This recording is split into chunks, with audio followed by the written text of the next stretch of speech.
Hello നമസ്കാരം. ടേസ്റ്റ്ബഡ്സിലേക്ക് എല്ലാവർക്കും സ്വാഗതം. എല്ലാവരും വീടുകളിൽ സേഫ് ആണെന്ന് വിശ്വസിക്കുന്നു. ഇന്ന് നമ്മളിവിടെ പ്രിപ്പയർ ചെയ്യാൻ പോകുന്നത് ചീര വെച്ച് വളരെ ഹെൽത്തിയും ടേസ്റ്റിയുമായിട്ടുള്ളൊരു കട്ട്ലറ്റ് റെസിപ്പിയാണ്. അപ്പോൾ നമുക്ക് ഇൻഗ്രീഡിയൻറ്റ്സ് നോക്കാം.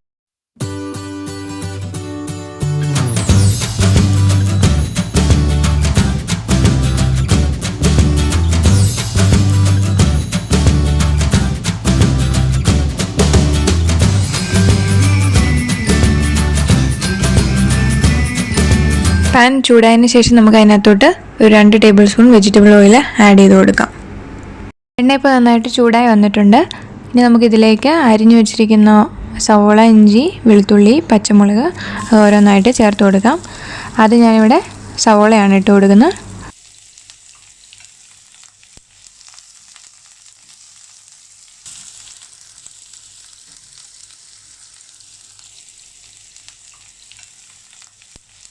ഇനി നമുക്ക് ഇഞ്ചി, വെളുത്തുള്ളി, പച്ചമുളക് ചേർത്ത് കൊടുക്കാം.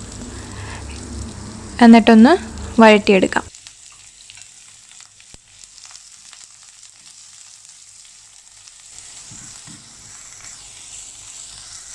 ഇനി നമുക്കിതിലേക്ക് ഉപ്പ് ആഡ് ചെയ്ത് കൊടുക്കാം. ഇപ്പം കുറച്ച് ചേർത്താൽ മതി, കാരണം ഞാനിവിടെ ഓൾറെഡി പൊട്ടറ്റോ ഉപ്പിട്ടാണ് വേവിച്ച് വെച്ചേക്കുന്നത്. പിന്നെ ഉപ്പ് കുറവാണെന്ന് തോന്നുകയാണെങ്കിൽ ലാസ്റ്റ് നമുക്ക് ചേർത്ത് കൊടുക്കാം.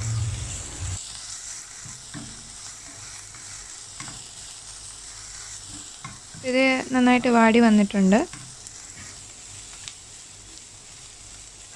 നമുക്കിതിലോട്ട് സ്പൈസസ് ഓരോന്ന് ആഡ് ചെയ്ത് കൊടുക്കാം. ആദ്യം ഒരു 1/4 ടീസ്പൂൺ മഞ്ഞൾപ്പൊടി,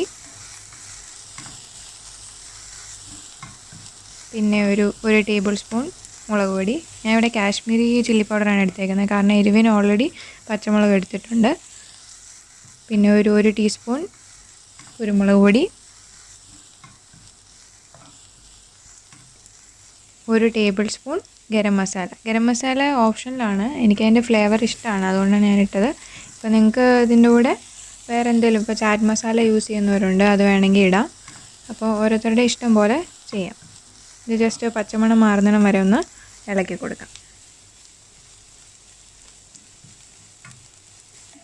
ഇപ്പോൾ ഇത് ഏകദേശം വാടി വന്നിട്ടുണ്ട്. ഇനി നമുക്ക് ഇതിനകത്തോട്ട് മെയിൻ ഇൻഗ്രീഡിയൻ്റായ ചീര ചേർത്ത് കൊടുക്കാം. അപ്പോൾ ഇവിടെ ഞാനൊരു 4 തണ്ട് ചീര വളരെ തിന്നായിട്ട് അരിഞ്ഞെടുത്താണ്. അത് നമുക്ക് ചേർത്തിട്ടൊന്ന് നല്ലതായിട്ട് മിക്സ് ചെയ്ത് കൊടുക്കാം.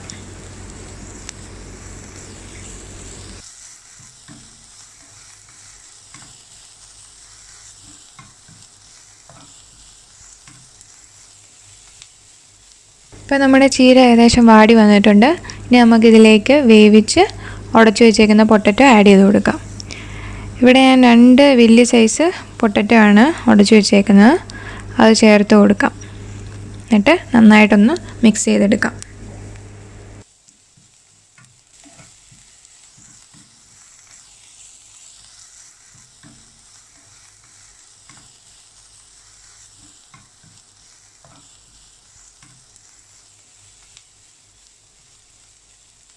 അപ്പോൾ അത് നന്നായിട്ട് മിക്സായി വന്നിട്ടുണ്ട്. ഇനി നമ്മുടെ കട്ട്ലറ്റിന് നല്ലൊരു ക്രിസ്പിനെസ് കിട്ടാൻ വേണ്ടി ഞാനിവിടെ ഒരു 2 ടേബിൾ സ്പൂൺ അരിപ്പൊടി കൂടി ചേർത്ത് കൊടുക്കുന്നുണ്ട്. അപ്പോൾ അത് നമുക്ക് അതും കൂടെ ചേർത്ത് കൊടുത്തിട്ട് നന്നായിട്ടൊന്ന് യോജിപ്പിച്ചെടുക്കാം. ഇനി നമ്മുടെ മിക്സിൻ്റെ ചൂടാറുന്നിടം വരെ ഒന്ന് വെയിറ്റ് ചെയ്യാം. ചൂടാറിയതിന് ശേഷം നമുക്ക് കട്ട്ലറ്റ് ഷേപ്പാക്കി എടുക്കാം.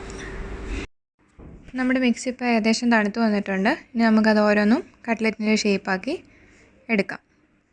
ഞാനിപ്പോൾ ഇവിടെ റൗണ്ട് ഷേപ്പിലാണ് ആക്കിയെടുക്കുന്നത്.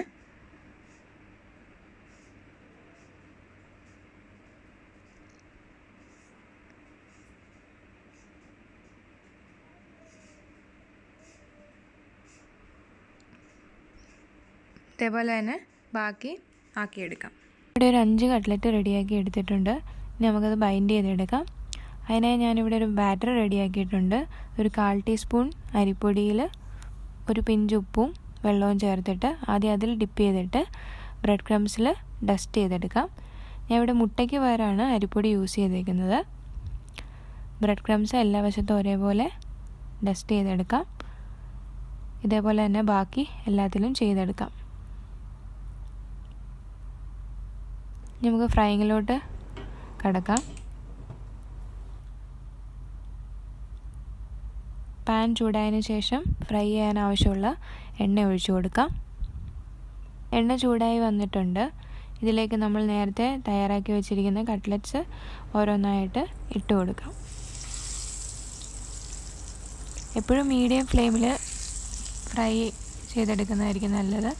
കാരണം ബ്രെഡ് ക്രംസ് ഉള്ളതുകൊണ്ട് പെട്ടെന്ന് കരിഞ്ഞു പോകാൻ ചാൻസ് ഉണ്ട്.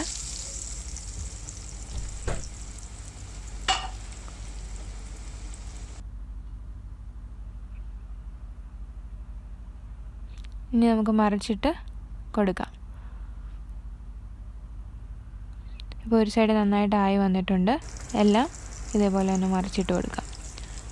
ബ്രെഡ് ക്രംസിൽ ഡസ്റ്റ് ചെയ്തെടുത്തതിന് ശേഷം ഒരു 10 മിനിറ്റ് ഫ്രിഡ്ജിൽ വെക്കുകയാണെങ്കിൽ ഫ്രൈ ചെയ്യുന്ന സമയത്ത് കട്ട്ലറ്റ് മുറിഞ്ഞു പോകാതിരിക്കും.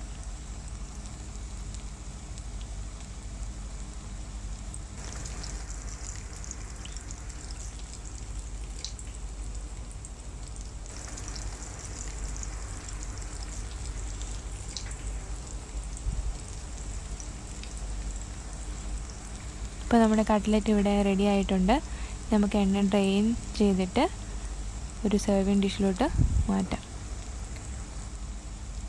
എല്ലാവർക്കും തീർച്ചയായും ഇഷ്ടപ്പെടുന്നൊരു കട്ട്ലറ്റാണിത്. എല്ലാവരും വീടുകളിൽ ട്രൈ ചെയ്ത് നോക്കണം.